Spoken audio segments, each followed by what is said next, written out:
Good morning, dear students. In previous class we studied the gravitational constant, so that is g alva. Next we will move to acceleration due to gravity. So as we know, the acceleration ಅಂತ ಹೇಳಿದ್ರೆ ನಮಗೆ ಗೊತ್ತಿದೆ ಅಲ್ವಾ. ಅದೇ ಥರನೇ acceleration due to gravity ಅಂತ ಹೇಳಿದ್ರೆ the gravitational force of attraction between the earth and the material bodies is called earth's gravity. Means the gravitational force of attraction, earth ಮತ್ತು ಮೆಟೀರಿಯಲ್ ಬಾಡೀಸ್ ಮಧ್ಯೆ ಇರುವಂಥ ಒಂದು ಗ್ರಾವಿಟೇಷನಲ್ ಫೋರ್ಸ್ನ ನಾವೇನು ಹೇಳ್ತೀವಿ, ಅರ್ತ್ಸ್ ಗ್ರಾವಿಟಿ ಅಂತ ಹೇಳ್ತೀವಿ. Due to the gravitational force and unsupported object falls to the earth surface.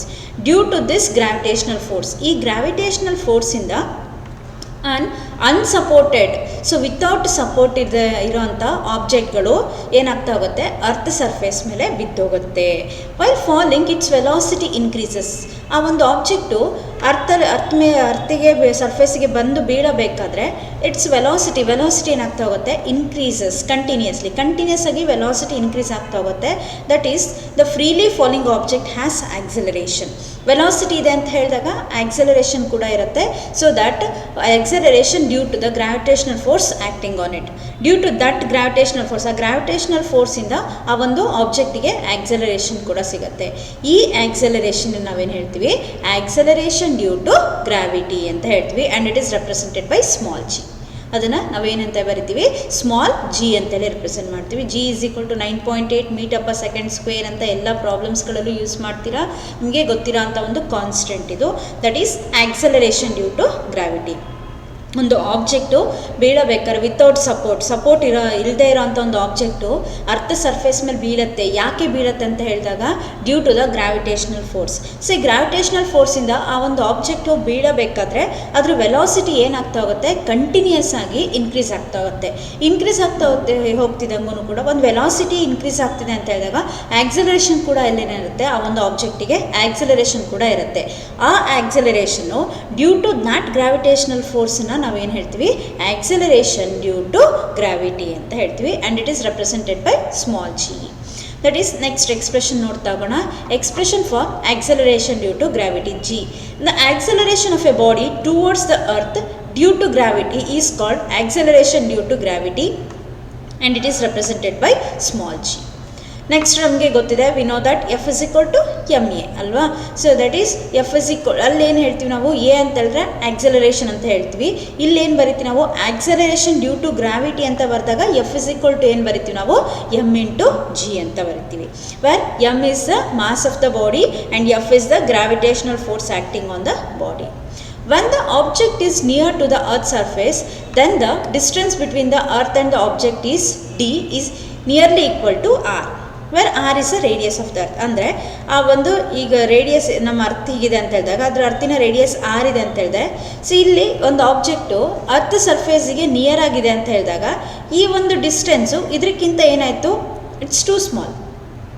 ಅವಾಗ ನಾನು ನಿಯರ್ಲಿ ಇಲ್ಲಿ ಬಿದ್ದಿದೆ, ಯಾವುದೊಂದು ಆಬ್ಜೆಕ್ಟ್ ಇಲ್ಲಿ ಬಿದ್ದಿದೆ ಅಂತ ಹೇಳಿದಾಗ, ಸೊ ಇಲ್ಲಿಂದ ಇಲ್ಲಿಗಿರೋಂಥ ಡಿಸ್ಟೆನ್ಸ್ ಡಿ ಇದೆ ಅಂತ ಹೇಳಿದಾಗ, so that D is nearly equal to ಏನು ಅಂತ ಹೇಳ್ತೀವಿ ನಾವು, ಆರ್ ಅಂತ ಬರೀತೀವಿ. ಯಾಕಂದರೆ ಈ ಡಿಸ್ಟೆನ್ಸಿಗೆ ಕಂಪೇರ್ ಮಾಡಿದರೆ ಈ distance that is very very very small. Okay, then when R is the radius of the earth from Newton's law of gravitation ನಮಗೆ ಗೊತ್ತಿದೆ, F is equal to G M divided by D square.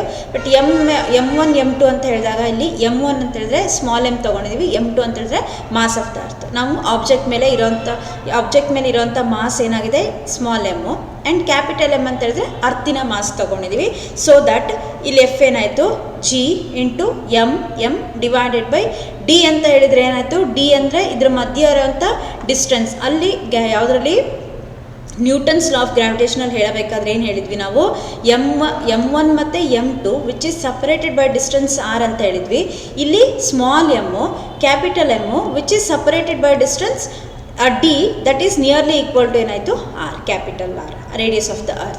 So that's why G M divided by R square ಆಯಿತು. Then equation 2 ಅಂತ ತೊಗೊಳ್ಳೋಣ ಇದನ್ನು. Next equation 1 ಮತ್ತು 2 ನೋಡಿ. ಇಲ್ಲಿ equation 1 ಏನಿದೆ, F is equal to M G. Equation 2 ಏನಿದೆ, F is equal to G M by R square. So that we can equate 1 and 2. 1 ಮತ್ತು 2ನ ಈಕ್ವೇಟ್ ಮಾಡ್ಕೊಳ್ತಾ ಹೋಗ್ಬೋದು. So that M G is equal to G M by R square ಆಯಿತು. So ಇಲ್ಲೇನಾಯಿತು, ಹಾಗಾದರೆ ಇಲ್ಲಿ ಒಂದು M into G is equal to G M M divided by R square ಆಯಿತು. ಒಂದು ಎಮ್ ಕ್ಯಾನ್ಸಲ್ ಆಯಿತು. G is equal to G M by R square. Where G ಅಂತ ಹೇಳಿದ್ರೆ ಯಾವುದು ನಮಗೆ ಗ್ರಾವಿಟೇಷನಲ್ ಕಾನ್ಸ್ಟೆಂಟು, ಸ್ಮಾಲ್ ಜಿ ಅಂತ ಹೇಳಿದ್ರೆ acceleration due to gravity, M ಅಂತ ಹೇಳಿದ್ರೆ mass of the earth, R ಅಂತ ಹೇಳಿದ್ರೆ radius of the earth. So that is the expression for the acceleration due to gravity. G is equal to G M by R square. Next here is some note, that is this equation shows that acceleration due to gravity does not depends upon the mass. Yes, ಇಲ್ಲಿ mass ಮೇಲೆ depend ಆಗಿಲ್ಲ, mass of the object ಮೇಲೆ depend ಆಗಿಲ್ಲ. ಯಾಕಂದರೆ small M ಏನಾಯ್ತಲ್ಲಿ ನಮ್ಗೆ cancel ಆಯಿತು ಅಂತ ಹೇಳಿದಾಗ it mainly depends upon the earth mass that is constant of the body and is constant at a given place.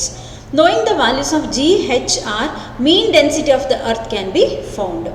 M ಅಂತ ಹೇಳಿದ್ರೆ ಮಾಸ್ ಅಂತ ಹೇಳಿದ್ರೆ ವಾಲ್ಯೂಮ್ ಇಂಟು ಡೆನ್ಸಿಟಿ, ಅಂದರೆ ಡೆನ್ಸಿಟಿ ಇಸ್ ಈಕ್ವಲ್ ಟು ಏನು ಬರಿತೀವಿ ನಾವು, ಮಾಸ್ ಡಿವೈಡೆಡ್ ಬೈ ವಾಲ್ಯೂಮ್ ಅಂತ ಬರಿತೀವಿ. ಅದೇನೇ ಮಾಸ್ ಅಂತ ಬರೆದ್ರೆ mass is equal to density into volume ಅಂತ ಬರಿತೀವಿ ಅಷ್ಟೇ, ವಾಲ್ಯೂಮ್ ಇಂಟು ಡೆನ್ಸಿಟಿ. ಸೊ ಹಾಗಾದರೆ ಮಾಸ್ ಎಮ್ ಇದೆ ಅಂತ ಹೇಳಿದಾಗ ವಾಲ್ಯೂಮ್, ಸೊ ಅರ್ಥಿನ ವಾಲ್ಯೂಮ್ ಏನಾಗುತ್ತೆ 4/3 pi R cube into density that is D.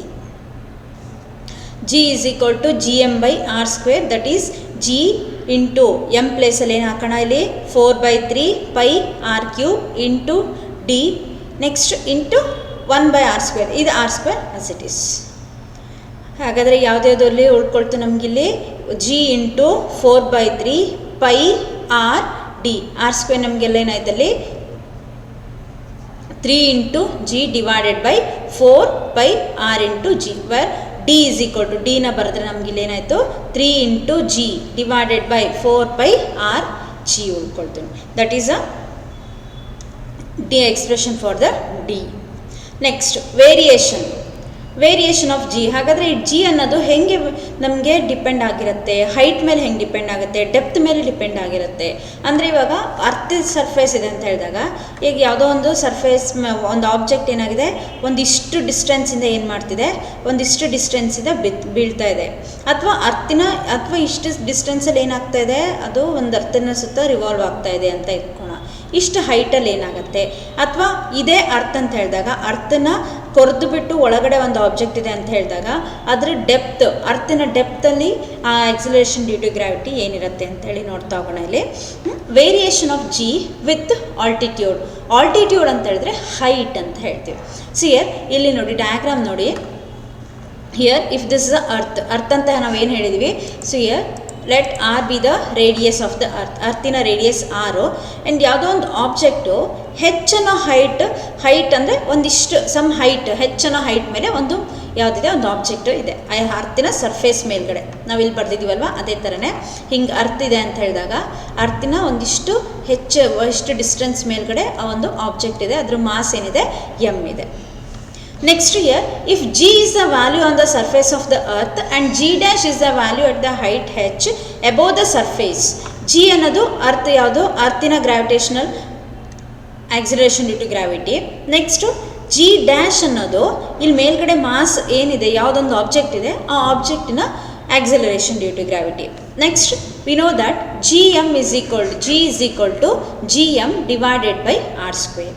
ಈಗಷ್ಟೇ ನಾವು ಡಿರೈವೇಷನ್ ನೋಡಿದ್ವಿ, G is equal to Gm divided by r square and G dash is equal to Gm plus r ಅಂತ ಹೇಳಿದ್ರೆ ಇಲ್ಲಿ ಬರೀ ಆರ್ ಸ್ಕ್ವೇರ್, ಇಲ್ಲಿ ಅರ್ಥನ ತೊಗೊಂಡ್ರೆ ಬರೀ ಆರ್ ಸ್ಕ್ವೇರು, ಅರ್ಥಿಂದ ಮೇಲ್ಗಡೆ ಹೆಚ್ಚಿದೆ ಅಂತ ಹೇಳಿದಾಗ this becomes R plus H the whole square.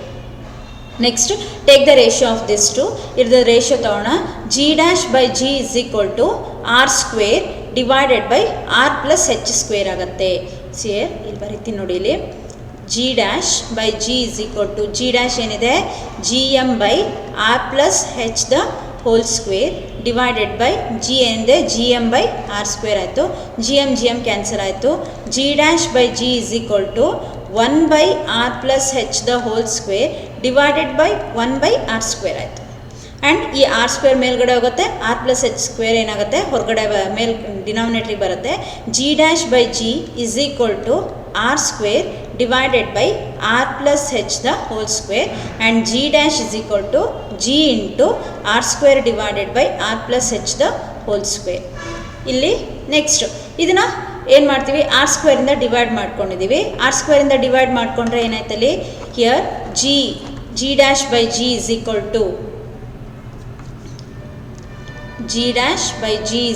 To ಇಲ್ಲಿ ನೋಡಿ, ಇಲ್ಲಿ ಆರ್ ಸ್ಕ್ವೇರಿಂದ ಡಿವೈಡ್ ಮಾಡ್ಕೊಂಡ್ರೆ ಇದೇನಾಯಿತು 1 ಡಿವೈಡೆಡ್ ಬೈ ಇಲ್ಲೇನಿದೆ ಆರ್ ಇದೆ, ಸೊ ದ್ಯಾಟ್ 1 ಆಯಿತು, plus H divided by R the whole square.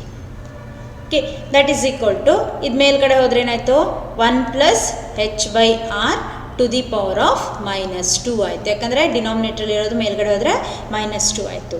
Next, if H is less than R, ಹೆಚ್ಚು ಈ ಒಂದು ಡಿಸ್ಟೆನ್ಸು, ಹೈಟ್ ಇರೋದು ಡಿಸ್ಟೆನ್ಸು ಆರಿಗೆ ಕಂಪೇರ್ ಮಾಡಿದ್ರೆ ತುಂಬ ಅಂದರೆ ತುಂಬ ಕಡಿಮೆ ಇರುತ್ತೆ.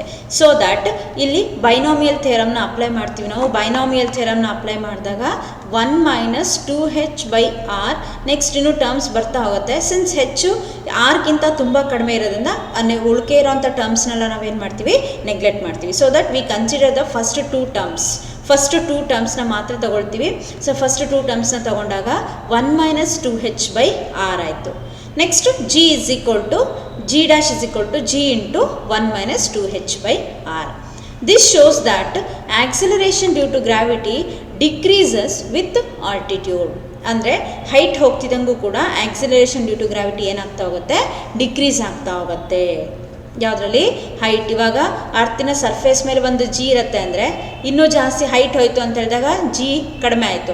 ನೆಕ್ಸ್ಟ್ ಇನ್ನೂ ಮೇಲ್ಗಡೆ ಹೋಯಿತು ಅಂದರೆ, ಹೈಟಲ್ಲಿ ಹೋಯಿತು ಅಂದರೆ ಇನ್ನೂ ಕಡಿಮೆ ಆಯಿತು. ಸೊ ಆ ಥರ acceleration to gravity decreases with altitude. ಜಾಸ್ತಿ ಹೈಟ್ ಹೋಗ್ತಿದ್ದಂಗೂ ಕೂಡ ಆಕ್ಸಿಲರೇಷನ್ ಡ್ಯೂ ಟು ಗ್ರಾವಿಟಿ ಏನಾಗ್ತಾ ಹೋಗುತ್ತೆ, ನಮಗೆ ಕಡಿಮೆ ಆಗ್ತಾ ಹೋಗುತ್ತೆ. Next, variation of depth. ಹಾಗಾದರೆ ಡೆಪ್ತ್ ಅಂದರೆ ಅರ್ತಿನ ಒಂದು ಅರ್ಥ ಹೀಗಿದೆ ಅಂತ ಹೇಳಿದಾಗ ಅರ್ತಿನ ಒಳಗಡೆ ಡೆಪ್ತಲ್ಲಿ ಒಂದಿಷ್ಟು ಹೆಚ್ಚನ್ನು ಹೈಟ್ನ ತಗೊಂಡು ಆಬ್ಜೆಕ್ಟಿಗೆ ಎಷ್ಟು ಆಕ್ಸಿಲರೇಷನ್ ಡ್ಯೂ ಟು ಗ್ರಾವಿಟಿ ಇದೆ ಅಂತ ನೋಡೋಣ. So here consider a body of mass m at a depth h below the surface of the earth. So ಇಲ್ಲಿ ಅರ್ತಿನ ಇದು ಅರ್ತ್ ಯಾವುದು ರೇಡಿಯಸ್, ಇದಿಷ್ಟು ಹೊರಗಡೆ ಇರೋಂಥ ಸರ್ಕಲ್ ಏನಿದೆ ದಟ್ ಈಸ್ ಅರ್ತ್. ಇಲ್ಲಿ ಒಳಗಡೆ ಒಂದಿಷ್ಟು ಹೈಟು ಏನು ಮಾಡಿದ್ದೀವಿ, ಡೆಪ್ತಲ್ಲಿ ಏನು ಮಾಡಿದ್ದೀವಿ, ಆ ಒಂದು ಅರ್ತಿನ ಡೆಪ್ತಲ್ಲಿ ಹೆಚ್ಚಿನ ಹೈಟಲ್ಲಿ ಒಂದು ಆಬ್ಜೆಕ್ಟನ್ನು ಇಟ್ಟಿದ್ದೀವಿ. ಆಯಿತಾ, ಆ ಆಬ್ಜೆಕ್ಟಿನ ಡೆಪ್ತನ ಎಷ್ಟಿದೆ, ಡಿಸ್ಟೆನ್ಸ್ ಎಷ್ಟಿದೆ, ಹೆಚ್ ಸ್ಮಾಲ್ ಹೆಚ್ ಇದೆ. Next, acceleration due to gravity ಆ ಒಂದು ಪಾಯಿಂಟಲ್ಲಿ ಜಿ ಡ್ಯಾಶ್ ಇದೆ ಅಂತ ಇಟ್ಕೋಣ. Due to the portion of the earth of radius R minus H ಆಗುತ್ತೆ. ಯಾಕಂದರೆ ಇದು ಟೋಟಲ್ ಆರು, ಇದು ಹೆಚ್ ಅಂದರೆ ಇದು ಡಿಸ್ಟೆನ್ಸ್ ಏನಾಯ್ತು, ಹಾಗಾದರೆ ನಾವು ಆರ್ ಮೈನಸ್ ಹೆಚ್ ಆಯ್ತು. ಅವಾಗ ನಮಗೆ ಇದರ ಡಿಸ್ಟೆನ್ಸ್ ಸಿಗುತ್ತೆ, ಆರ್ ಮೈನಸ್ ಹೆಚ್ ಬಂತು. Next, g we know that g is equal to G M by R square and G dash is equal to G m. Next m divided, ಅದೇ ಥರನೇ g ಡ್ಯಾಶ್ನ ಬರ್ಕೊಂಡಾಗ g m dash divided by R minus H the whole square. So ಇಲ್ಲಿ m dash ಆಗಬೇಕು, ಅದನ್ನು m dash ಮಾಡ್ಕೊಳ್ಳಿ ಅಷ್ಟು. M dash divided by R minus H the whole square. Next g by g dash ತೊಗೊಂಡು g dash by g ತೊಗೊಳ್ಳೋಣ. That is equal to g dash ಅಂದರೆ g m dash divided by R minus h whole square divided by g M by R square ಆಯಿತು. G ಒಂದೇ cancel ಆಯಿತು. G dash by G is equal to r square m into r ಅಥವಾ m dash, ನಾವು m dash ತೊಗೊಂಡಿದ್ವಿ, m dash r square divided by R minus H the whole square ಆಯಿತು. Next G dash here ಇದು ಅದನ್ನೇ ಇಲ್ಲಿ ಬರ್ದಿರೋದು ನೋಡಿ, M dash divided by R minus H the whole square into R square divided by M. So ಯಾಕಂದರೆ M ಹಾಗೆ ಉಳ್ಕೊಳತ್ತೆ ಇಲ್ಲಿ, ಸೊ ಎಮ್ ಹಾಗೆ ಉಳ್ಕೊಳತ್ತೆ ಅಂದಾಗ ಇದನ್ನು M dash by M R square into R minus H the whole square. M ಅಂತ ಹೇಳಿದ್ರೆ mass is equal to volume into density. Volume ಅಂತ ಹೇಳಿದ್ರೆ 4/3 pi R cube into D. Next M dash ಅಂದರೆ 4/3 pi R cube. R ಅಂತ ಹೇಳಿದಾಗ ಏನು ಬರಿತೀವಿ ನಾವು, ಆರ್ ಮೈನಸ್ ಹೆಚ್, ಇಲ್ಲಿ ಪೈ ಬರಬೇಕಿಲ್ಲಿ, r minus h whole cube into d ಬರೀತೀವಿ. Next G dash by g ತೊಗೊಳ್ಳೋಣ. ಜಿ ಡ್ಯಾಶ್ ಬೈ ಜಿ ತೊಗೊಂಡ್ರೆ ಜಿ ಡ್ಯಾಶ್ ಅಂದರೆ 4/3 pi r minus h whole cube into d into R square, ಇದು as it is. Next that divided by R minus H the whole square into m ಅಂದರೆ 4/3/r³ ಯಾವುದ್ಯಾವ್ದು cancel ಆಯಿತು, 4/3 cancel ಆಯಿತು, pi ಮತ್ತು pi cancel ಆಯಿತು. Next here r³ r², ಒಂದು r² cancel ಆಯಿತು. ಇನ್ನು ಉಳ್ಕೊಳೋದು ಯಾವುದಿಲ್ಲ, ಒಂದು r ಉಳ್ಕೊಳುತ್ತೆ. Next r minus h whole square, r minus h whole square ಉಳ್ಕೊಳ್ತು. ಆಗ r minus h whole square ಹೋಯಿತು. ನೆಕ್ಸ್ಟ್ ಉಳ್ಕೊಳೋದು ಯಾವುದು, ಆರ್ ಮೈನಸ್ ಹೆಚ್ ಉಳ್ಕೊಳುತ್ತೆ. R minus H divided by r ಉಳ್ಕೊಳುತ್ತೆ. ಇಲ್ಲಿ ಡಿವೈಡ್ ಮಾಡ್ಕೋಣ. ಆರ್ ಬೈ ಆರ್ ಅಂತ ಹೇಳಿದ್ರೆ that is equal to 1 minus H divided by r, that is g dash by g is equal to 1 minus H divided by R ಆಯಿತು. And G dash is equal to G into 1 minus H divided by R. This shows that acceleration due to gravity decreases with depth. See, ಇದು ಏನಾಗ್ತಾ ಹೋಗುತ್ತೆ, acceleration due to gravity decrease ಆಗ್ತಾ ಹೋಗುತ್ತೆ. ಅದು depth with respect to depth ತೊಗೊಂಡ್ರೆ, ಅಂದರೆ ಕೆಳಗಡೆ ಹೋಗ್ತಾ ಹೋದರೆ ಡಿಕ್ರೀಸ್ ಆಗ್ತಾ ಹೋಗುತ್ತೆ. ಇಲ್ಲೂ ಕೂಡ ನಾವೇನು ನೋಡಿದ್ವಿ, decreases with altitude. Acceleration due to gravity ಹೈಟಿಗೆ ಹೋದರೂ ಕೂಡ ಏನಾಗುತ್ತೆ, ಡಿಕ್ರೀಸ್ ಆಗುತ್ತೆ. ಡೆಪ್ತಿಗೆ ಹೋದರೂ ಕೂಡ ಏನಾಗುತ್ತೆ, ಅಲ್ಲಿ ಡಿಕ್ರೀಸ್ ಆಗ್ತಾ ಹೋಗುತ್ತೆ. So that is about the variation of the ಜಿನ ವೇರಿಯೇಷನ್ನು ಹೈಟಲ್ಲಿ ಹೆಂಗಿರುತ್ತೆ, ಡೆಪ್ತಲ್ಲಿ ಹೇಗಿರುತ್ತೆ ಅಂತ ನೋಡಿದ್ವಿ ಅಲ್ವಾ. ನೆಕ್ಸ್ಟು ಇದೆಲ್ಲಷ್ಟು ಕೂಡ ಆಕ್ಸಲರೇಷನ್ ಡ್ಯೂ ಟು ಗ್ರಾವಿಟಿ ಬಗ್ಗೆ ಇಷ್ಟು ಓದಿದ್ವಿ ನಾವು. Okay, thank you.